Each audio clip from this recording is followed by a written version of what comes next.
Bwana blaza, mimi kuna kitu kinaniuma sana. Asa upande wako vitu ambavyo unavyofanyiwa.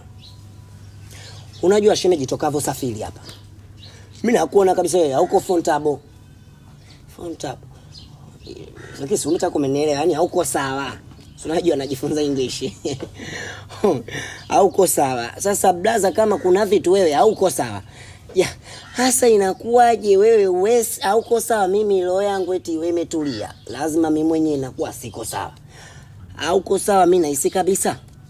Huyu hapa huyu aliobaki hapa. Huyu blaza, mimi naamini kabisa huyu kawaki kwazo upande wetu. Hasa upande wako. Kwa sababu gani? Lazima umenipa wasiwasi siku na kugongea hodi. Kuna vitu vingi uko nalalamika kuhusu D. Anakuletea michezo michafu. Sasa kama huyu D umeachiwa. Huyu katoka kijijini kaja hapa mradi